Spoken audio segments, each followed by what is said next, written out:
Okay, we're live. Hi, this is William Ramsey. Welcome to William Ramsey Investigates. On today's show, I have a very special guest.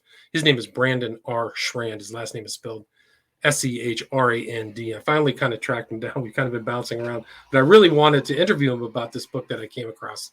The title of the book that he published in March 2021 is Psychiana Man, a mail order prophet, his followers, and the power of belief in hard times.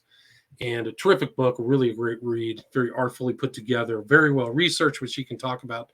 This is not his first book. He's also written works cited in Alphabetical Odyssey of Mayhem and Misbehavior in 2013, and also The Ender's Hotel, a memoir, and that was published in 2008, and that won the River Teeth Literary Nonfiction Prize. But his work has appeared in a lot of papers and magazines, including Sports Illustrated, the Dallas Morning News, the Utne Reader, Tin House, Shenandoah, the Georgia Review, North American Review, Boulevard, the Missouri Review, Columbia River Teeth Ecotone, and numerous other publications. He's done a lot of essays and he's an essayist. So he's been in anthologies, including Born on Air, Essays by Idaho Writers, Now Write Nonfiction Writing Exercises from Today's Best Writers and Teachers, and The Book of Dads, Essays on the Joys, Perils, and Humiliations of Fatherhood. He has won the Willard R. Espy Award, Shenandoah's Carter Prize, the Pushcart Prize, 4 Pushcart Prize special mentions, and has had 7 notable essays in the Best American Essay Series. His nonfiction has also been longlisted for Notting Hill's Hazlitt Prize, and he has earned a Yaddo residency. And he lives in Moscow, Idaho, where a lot of this takes place. So, and his website is his full name, brandonschrand.com. So, Brandon Schrand, thanks so much for coming on. I really appreciate it. Thanks for having me. Awesome. So, for people who may not have heard your background, you have a long background, a lot of writing. Can you talk kind of about your other writing and what led you to write this book, Psychiana Man? Yeah, sure. So I started out writing personal essays, which led me to write a memoir about my upbringing, growing up in a boomtown hotel in southern Idaho. We owned a hotel, restaurant, and a bar, and it's kind of a working class establishment. And I come from a working class family and only child, and I spent my formative years watching these people kind of move in and out of our lives. And so I started out with my first book as a memoir. The second book kind of picks up where the first one left off, but it's organized as a kind of bibliography, right? So all the books that were important in my life sort of frame the narrative, and I thought that would be an interesting way to put a book together. So that was Works Cited, which came out in 2013, as you had mentioned, and then I was just kind of wanting to try my hand at narrative nonfiction. And I was casting around for a subject, and I kind of stumbled across Psychiana, this mail order religion that started in Moscow, Idaho, in my own backyard. I had never heard of it. And I was just thumbing through a local history book, and I saw this brief chapter in there about this man, Frank Robinson, who started this mail order religion, kind of a new thought, iteration of new thought back in the Great Depression. And it turns out he made kind of a fortune off of folks who were looking for hope wherever they could find it. And the fact that he made a lot of money sort of turned a lot of people off. They kind of cast him in the light as a charlatan. And that's certainly how I saw him going into the book. And my mind changed a little bit about him. I don't think he was just a monolithic bad guy. I think he was a lot more complex than that. And so that's how I got to the subject. But the research took, I don't know, some 7 years. It was a slog to go through all the letters from the students, of which there are thousands of pages still at the University of Idaho archives. So it was a lot of fun. It was a labor of love, and it was nice not to write about myself for a while. Interesting. And so for people who hadn't heard his name, I had honestly never heard of this character, Frank Bruce Robinson. Can you talk about his start and how he ended up in Moscow, all the way to Moscow, Idaho? So his origin story is complex and interesting, and is really kind of tied to the conception of his movement and sort of haunted him. And what I mean by that is that Frank Bruce Robinson was born in England 1886, in a village just 8 miles from where Shakespeare was born in Henley and Arden. He was the son of a pastor, a kind of a firebrand pastor. He was one of 5 boys. His mother died early, and Frank had a very contentious relationship with his father. And for reasons that remain to me inexplicable, Frank's father sent Frank and his one brother Sidney, put him into the home children program. And if you're not familiar with that, this was a program, 19th century, maybe even into the 20th. Well, yeah, into the 20th century, where the children of prostitutes, criminals, drug addicts, alcoholics were kind of rounded up and sent to either Canada to kind of live in these homes and work, or they were sent to Australia, South Africa. And Frank and his brother, they did not come from a home of prostitutes, ne'er-do-wells, criminals, or the like. They came from a fairly well-to-do, educated home, man of the ministry. So why his father sent him off is a mystery to me. He ended up in Canada as a young boy, about 16, 17 years old, and really there began a life of self-invention. He was kind of chameleonic. He would kind of invent his story as he went. And he bounced around Canada working as a druggist, losing one job, getting another job. He was early on alcoholic. He joined various branches of the Canadian military, the Northwest Mounted Police, and then in about 1910 crossed in the United States and joined the U.S. Navy, claiming that he'd been born in New York City. And that becomes an important point in the book. He sort of lied about where he came from. And it caused some trouble when he was accused of passport fraud later on. But, he came to the United States, started out in Portland, Oregon, moved around into Washington State, down into San Francisco. He did a short bit in the U.S. Army under the name Earl Meyer in the Philippines, and then was, for, again, reasons that are not exactly clear, he was court-martialed and sent to Alcatraz for 6 months, got out and tromped the streets of San Francisco. And it was there that he sobered up, bounced around into Oregon, decided to settle down in Klamath Falls, met a judge's daughter, Florence Levitt, fell in love, got married against his soon-to-be father-in-law's wishes. He was 14 years older than his wife. Murky background, specious credentials, just kind of a fabulist. But it was in those early years that he stumbled across the idea of starting his own religion. And he wanted to find a druggist job where he could be done at 6 o'clock at night and work on his religion after that. There happened to be an opening in a drugstore in Moscow, Idaho. So they moved from Oregon to Moscow and then remained there until his death in 1948.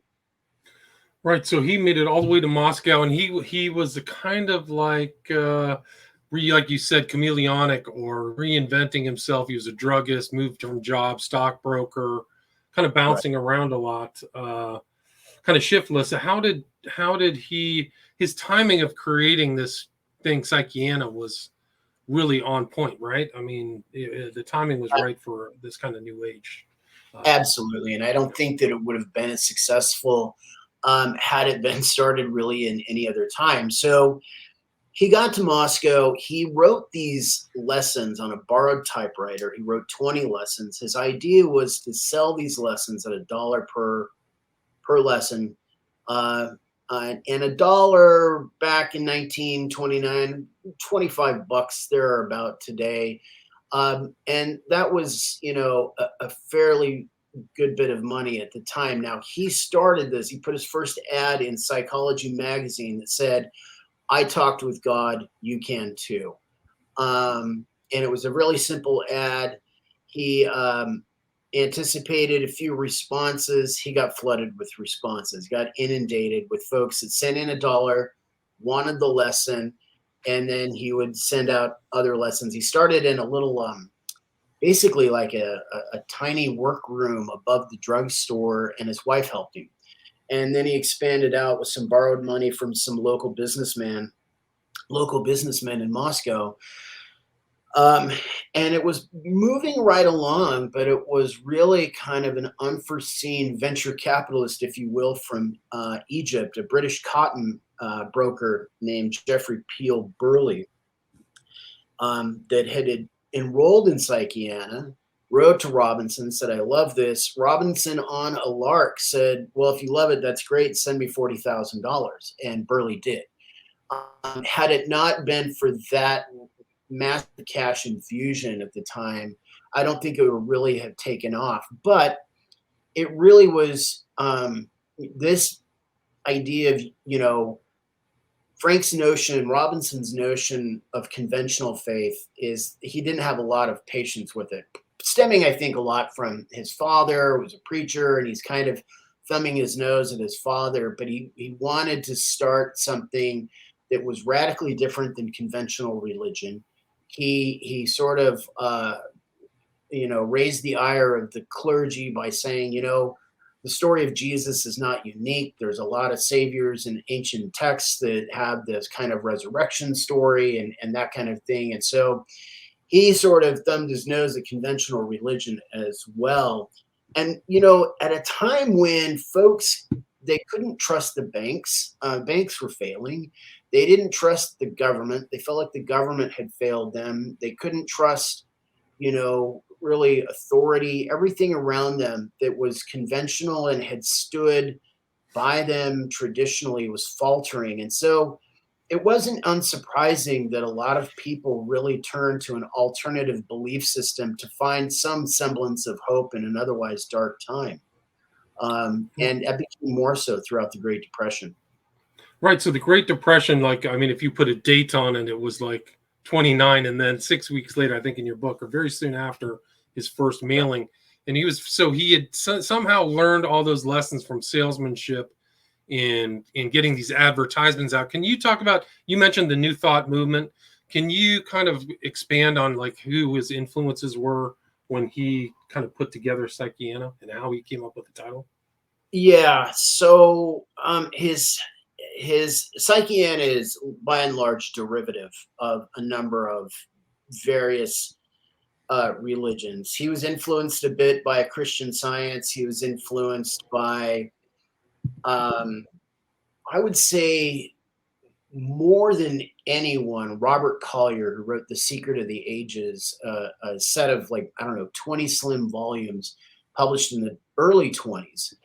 And he really kind of saw, I think, my supposition is he saw Robert Collier not only as selling the idea of affirmations, positive thinking, before we really had that term, positive thinking, and he saw Collier was making a good deal of money on it. Robinson was an opportunist.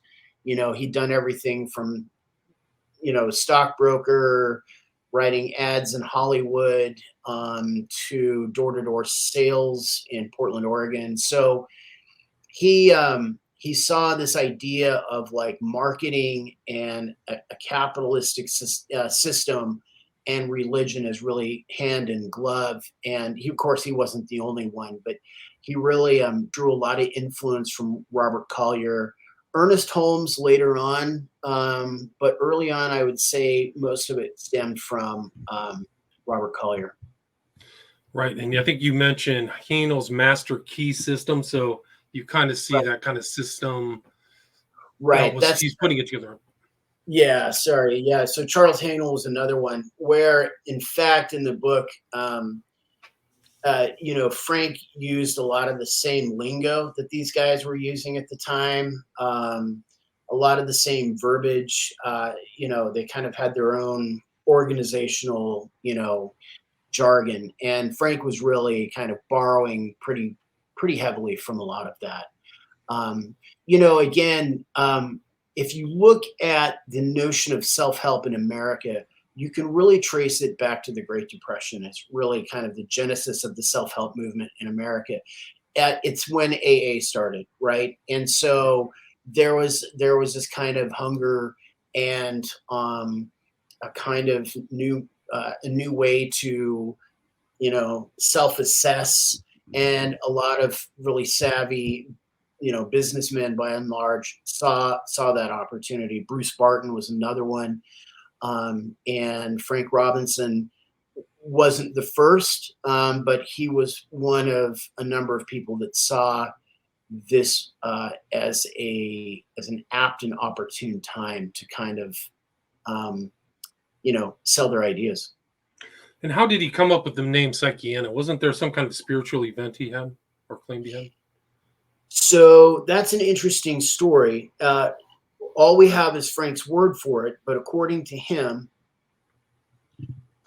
he had a dream that he walked into a room that was all painted black, and there was a man lying on a cot with his arms crossed over his chest, and there was someone standing over him and saying, you know, we are in a spiritually dead world, and I'm just kind of going off memory here. This is Psychiana, you know what it is. Frank later claimed that the man in the dream telling him that they were living in a spiritually dead world, and that he was looking at this corpse, this man representing the spiritually dead world. And he started, the name Psychiana came out of that dream. And the man talking to him in his dream was Jeffrey Peel Burley, the cotton merchant who gave him their $40,000. It's kind of a weird story, but that was Frank's explanation for how he got the name. And I believe he came out of the dream and shook his wife awake and said, "I know the name. It's Psychiana." And you know, he knew, either in a preternatural way or from his training, he knew all about branding, and Psychiana became the brand, and he really ran with that, took it seriously as well.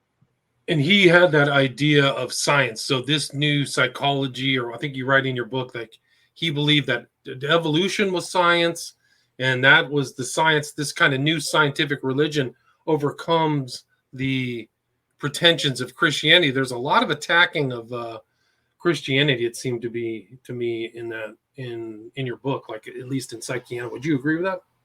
Yeah, I would. Well, he was very, very vocal about attacking Psychiana, calling it, you know, a dogma from the Dark Ages and a history steeped in blood. And he was very provocative about the way he cast conventional Christianity. And, you know, a lot of it had to do with being provocative for provocative's sake. But I think he also really, that much I think he really believed in. You know, he'd done a brief stint in Toronto Bible College, dropped out. He just didn't have any faith in the story of Jesus, the Immaculate Conception, the resurrection, or any of that. And started really reading a lot of, he was a voracious reader, and he read a lot about world religions. And I think that's how he came to a lot of his early conceptions of why he thought Christianity was just, you know, kind of bunk in his view. Right. He said it was associated with violence, so he took that. And I think in some of his, you have it in your appendix, these 20 or Psychiana lessons. And one of them is these whole things from past history, the other people who had been crucified and things like that. So he really was not in that. And it's interesting in your book, you mention a couple other people who you kind of see Robinson in their lens, which was Joseph Smith and L. Ron Hubbard. Can you talk about that? Yeah, I mean, so one of the things that occurred to me as I was reading about the structure of Psychiana is what I call a pay to pray religion. You know, you pay $1 for a lesson. Lesson 1, it's lesson 1 through 20 is the first series, and there's the advanced lessons, and then there's the new lessons, the new advanced lessons, and it's just on and on and on, and you have to keep paying to go and to get, more enlightened. And I was thinking, what's a contemporary analog? And Scientology popped into my mind. And L. Ron Hubbard wrote Dianetics, that published in 1952, which was the same year that Psychiana closed. And when Robinson was advertising Psychiana early on, there's he kept a whole book of all the magazines that he published in, and they were all pulp magazines, science fiction, detective magazines, Western magazines, and they were literally the same magazines that L. Ron Hubbard was publishing short fiction in back in the day. Now, I looked for like any sort of direct line that like L. Ron Hubbard saw Psychiana ads and then patterned Scientology after that. I never found such a smoking gun. But the similarities are pretty clear in at least the structure of, graduate higher up through the order of Psychiana, self-actualization, a kind of dismissive attitude toward modern day psychology, although Frank's a little more ambiguous in his stance on that than say Hubbard was. But yeah, I mean, they were both their personal lives were very similar in that, they were both in the Navy. They both had questionable military history. They both had a fabulous point of, kind of sense of themselves. They just sort of invented, their past out of thin air. They didn't have any problem about exaggerating and fictionalizing their own backstory. And a lot of people said, obviously these people, this guy's a con man, or people said, oh, this guy's a genius. And so they both kind of walked that same line. And, Joseph Smith starting out, his backstory is just as kind of murky as Robinson's, right? And it's having kind of grown up in the LDS culture, not as a member of the faith, but just in the culture, the closer you try to get to Joseph Smith's story, the farther you feel like you are away from it. And I felt like that with Frank Robinson. And when Fawn Brodie wrote I think the seminal biography on Joseph Smith, No Man Knows My History, that was really kind of the leading thesis in her book, was she wanted to really get to who he was, and it cost her place in that religion. So I found some interesting parallels there as well. Right. And I think all three of them tied their teaching with money, because I think the Mormon church is they're not very ascetic in the sense of like eschewing financial. It's the other thing. It's a proof of like your status is your ability to make money. So these guys were not the kind of suffering servant types, at least if you put them all together. The other thing that I think is curious is that I didn't know that about Robinson. I was surprised at what his global reach was. And it's kind of similar with all these other, with Mormonism and Scientology, is that they really kind of had a very strong kind of sales component to them. Yeah, absolutely. And he didn't stay in Moscow. One of the interesting things is he went to the Masonic Hall and gave a speech. I think it was in Spokane or somewhere in Washington. Can you talk about this? Like he also went to LA. I thought it was interesting. Can you talk about some of his travels and how he presented himself? Yeah. So Frank took his show on the road. I mean, from a business strategy standpoint, one of the great things about Psychiana was that as a mail order religion, it really didn't require a whole lot of bricks and mortar. You didn't have to have churches in every town and that kind of thing. But it did require him to kind of get out on the road and, he went to Los Angeles a number of times. It's one of the cities that he drew the biggest crowds was LA and in Hollywood.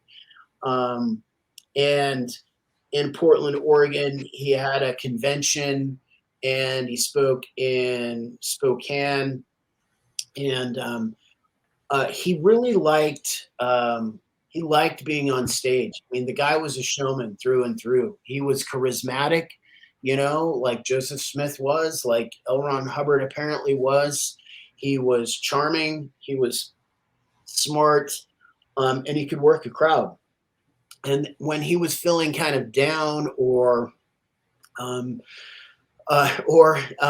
frankly, when his money was running dry, that's when he would hit the road and go do these circuits. And they would have basically a collection plate, and as much money as he made, he was always very quick to say, "This is not about the money. I don't care about the money. I don't care about a nickel or a dime of any of this. I'm doing this for all of you, and I don't make any money off of this." And he doth protest too much on that point, I think, as he's driving around in his 1932 Duesenberg.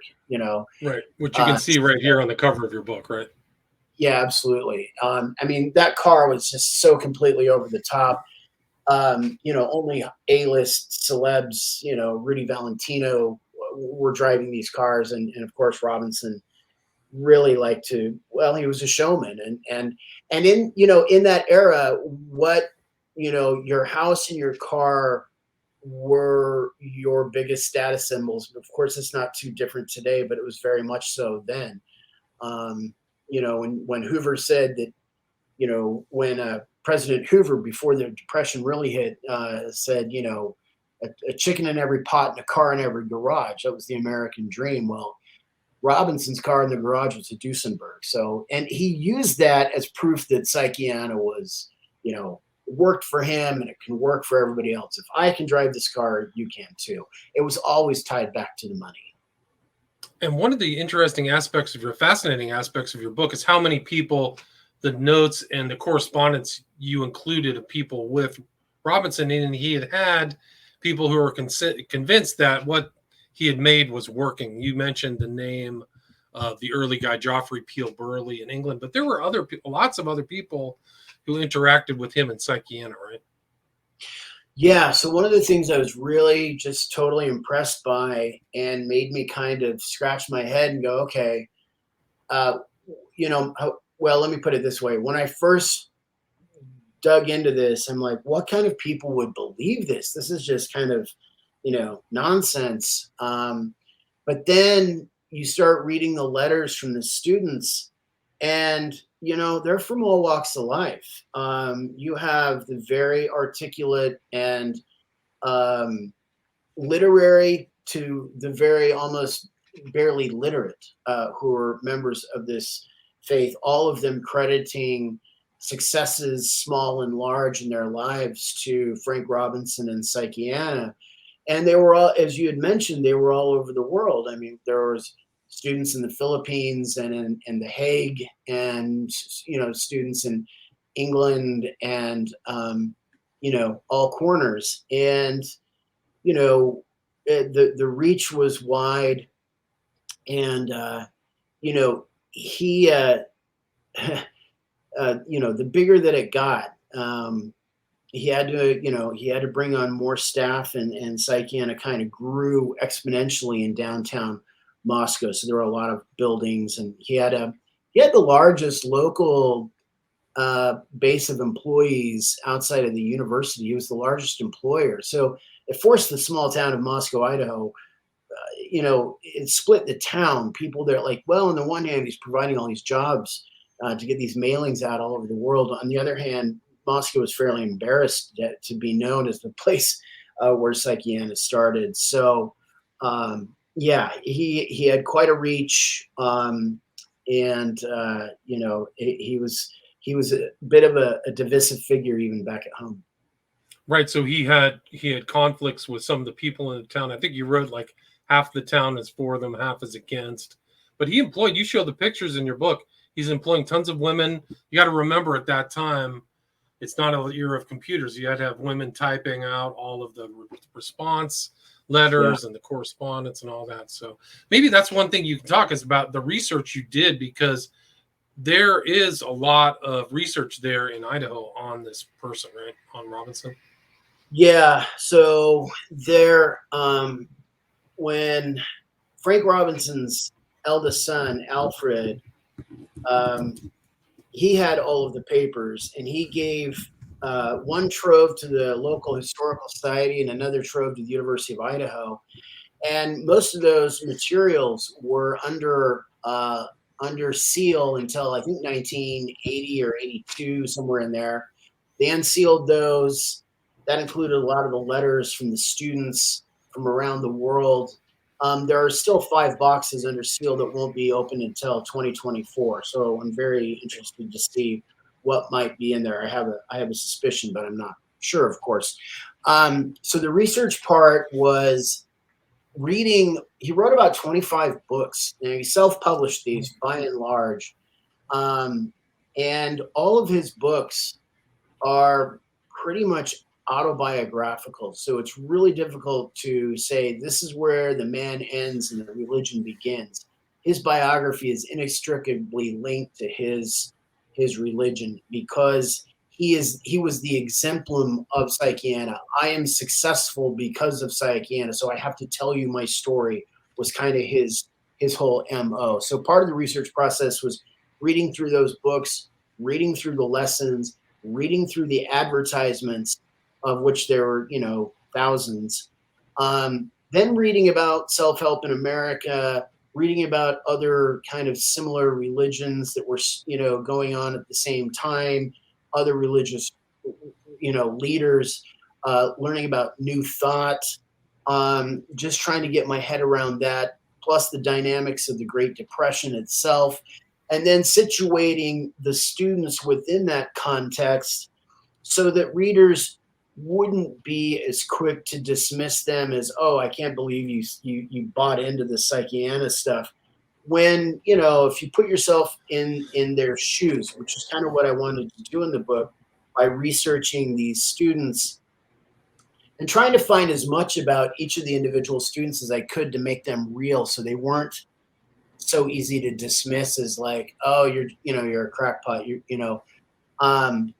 I really kind of felt for some of these students. So I would dive in and try to contact family members, and I'm writing about your great grandmother. Did you know she was a member of this religion? Do you have any photographs? Do you have any stories? And I would have to go through all the letters to find students whose stories I felt were kind of, traceable and storyable, that I could put in here as vignettes, kind of along a chronological timeline, and you've got students that, I thought that I would find students that would be like, you know what, Frank, this thing's crap. I want out. I want my money back. Cause he said, your money back guarantee religion. Right. Nobody asked that I found for their money back. Of course, to do so would have meant that they had been duped in the first place. And in fact, the opposite sort of happened. You had people that groused a little bit, like, I have no idea if you even read my letters, Dr. Robinson, but let me tell you what good Psychiana has done for me. You'd have people a little bit miffed that they felt like they were kind of being, it was form rejection or form letters type of thing, and not really a person behind it. And yet they still hung on. And I really was compelled by that. So tracking down the individual stories of the students was a really kind of hard slog to get through. Of course, when I reached out to some family members and told them what I was doing, they never returned my emails after saying their relative was, part of Psychiana. Some were very forthcoming. A lot of it I just found on Ancestry and was able to kind of put together the pieces. But I really wanted to kind of create a sort of almanac, for lack of a better word, of that era and that time of what was going on and people's fears and worries and concerns. And, they felt like they didn't have anywhere else to turn. And, they saw Psychiana, and so why not? Even some preachers were members of Psychiana. So all of them, yeah. And you mentioned like a Presbyterian minister in Moscow who was curious about it as a movement, but wasn't super critical. One of the interesting things I think the movement or Psychiana overlapped with was an interest in occultism too. So you have a little bit of segment. Can you talk a little bit about that? Yeah, so I didn't know a whole lot about the occult prior to really digging into the Psychiana story. There was a book that I had looked into I want to think it was called Cult America or something, but there was a slim chapter in there on Frank Robinson, and it got me thinking about Psychiana and the larger context of the occult, or the attraction to the occult.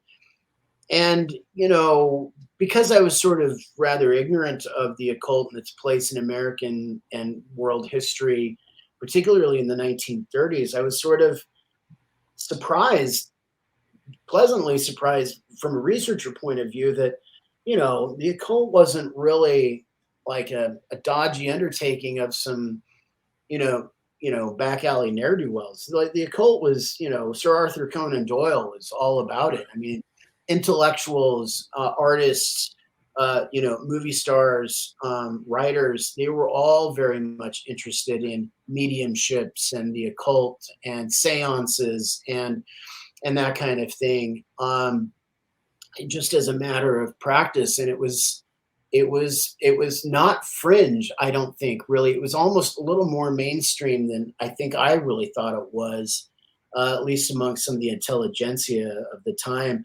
And Psychiana kind of rubbed up against that a little bit. Frank was part of the American Psychical, I think it's the American Psychical Association. Research, ASPR. Yeah, the American Society for Psychical Research.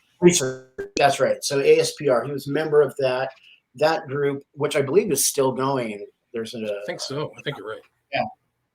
And so, he was part of that. He rubbed up against it a little bit. I don't know how active he was in it. He got the newsletter from them. Some of his students asked about mediumships, that kind of thing.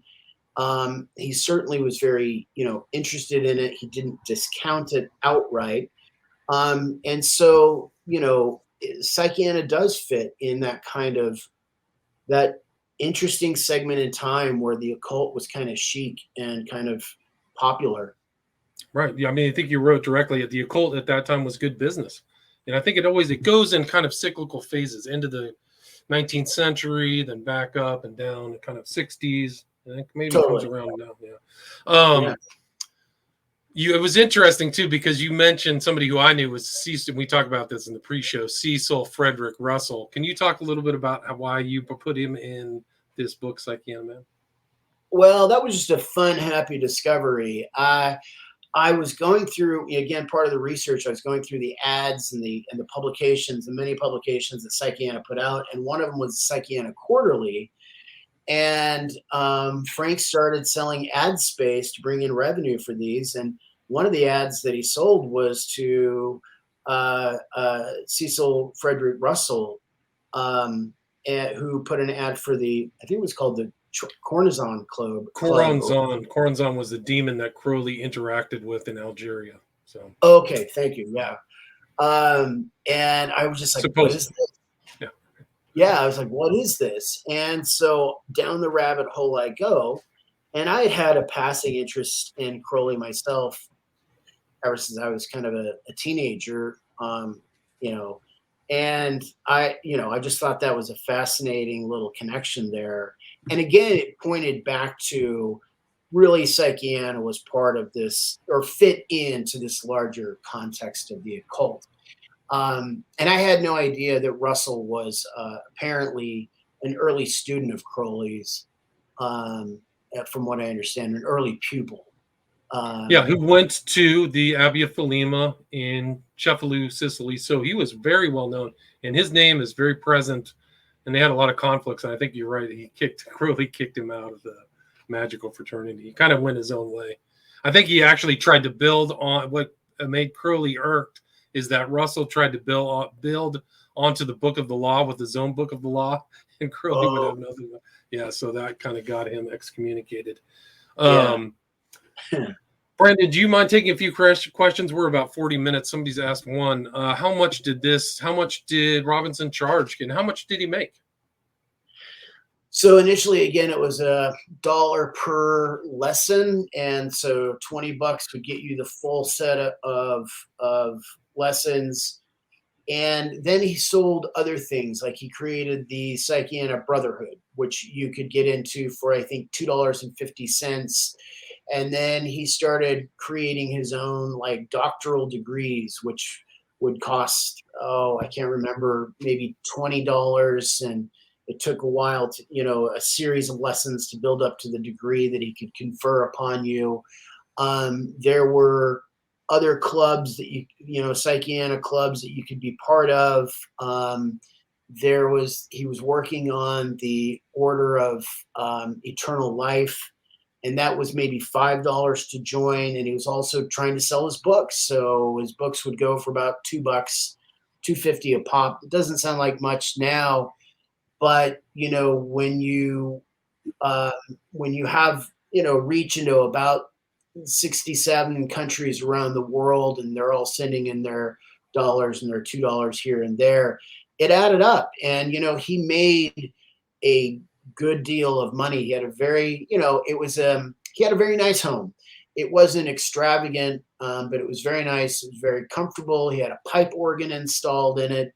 Like I said, he drove a Duesenberg as well as a Auburn and a Supercharge. He had all these fancy cars, but he had a lot of legal issues that dogged him throughout his life. He was always outrunning the Securities Exchange Commission, or the postal inspector for mail fraud, or a number of the Better Business Bureau, and his and the immigration services were after him for passport fraud, for saying he was from New York when he was from England.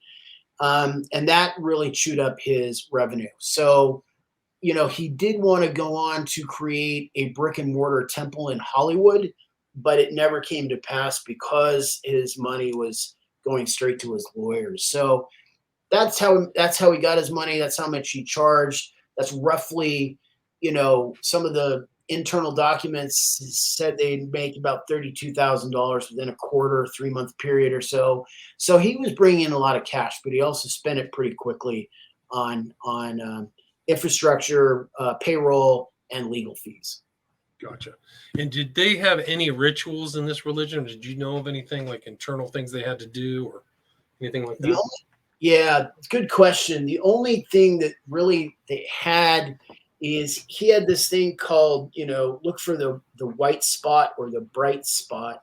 And it was kind of a relaxation technique where you close your eyes and you look for kind of like a bright, white light or a veil through your eyelids, and you focus on that and you say, I believe in the power of the living God.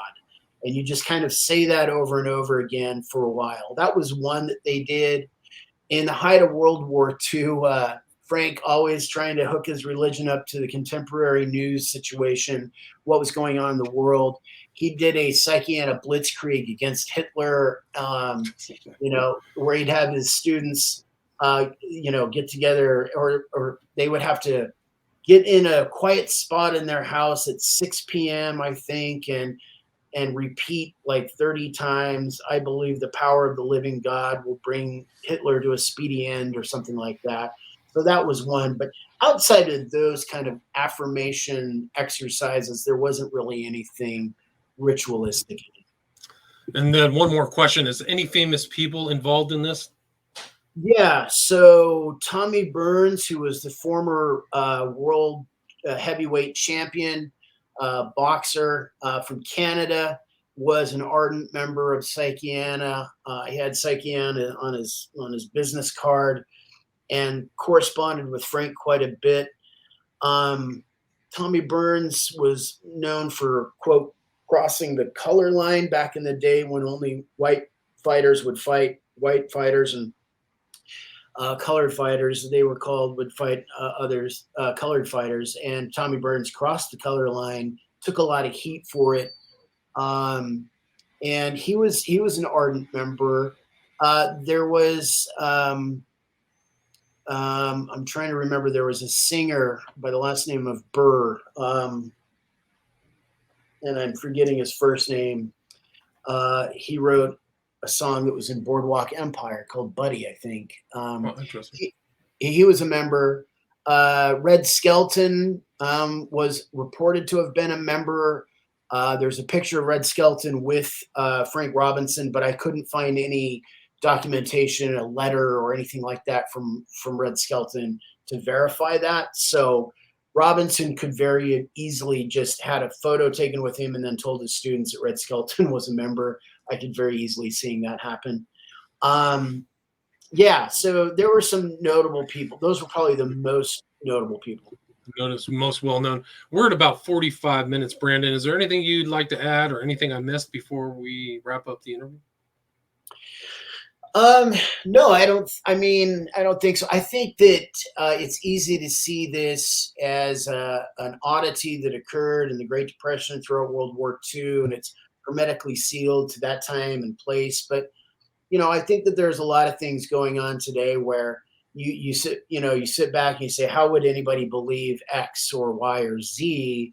And that's still going on today, and Frank Robinson was just an early iteration of that. And so I think it behooves us to kind of break down the context of what's going on and see why people believe what they believe. That was always, I'm not a religious man, as I write in the book, so I'm always fascinated by the power of belief in so far as, either organized religion or something like this. So this that guy would be can fit. Yeah, I would say this guy fits into the QAnon phenomenon where they're reading missives, they're totally believing, fits into UFO culture, a lot of internet subgroups. I mean, this is very important kind of precedent for the present, in my opinion. And that's what I was thinking when I was reading through. Yeah, I thought of QAnon exactly. Like the occultism, the kind of overlapping things, kind of self-helpish too. So really well done. And it's very well researched. You have a lot of pictures and very, very well written. It's one of those books that you come across that's artfully done. Like some are just put together, but this one I think is really exceptional. So congrats to you. Where's the best place to get Psychiana Man? I think probably the best place is probably Amazon. That's probably the easiest place to go, or at WSU, Washington State University Press. You can Google that and you can order it straight from them. And if people want to reach out to you, it's your website, brandonschrand.com, correct? That's right. Yep. And I'll put that in the show notes so if anybody wants to reach out more. But thanks so much for your time. Really well done. Really interesting book. Very timely. I think it fits into a lot of things that are happening today. Very good piece of Americana, too. That's kind of another way I would describe it. So, again, the author's name is Brandon R. Schrand. Full website is Brandon Schrand, SCHRAND.com. Title of the book, Psychiana Man, a mail order prophet, his followers, and the power of belief in hard times. Thanks so much. Thank you so much. It's a pleasure. All right, stay there.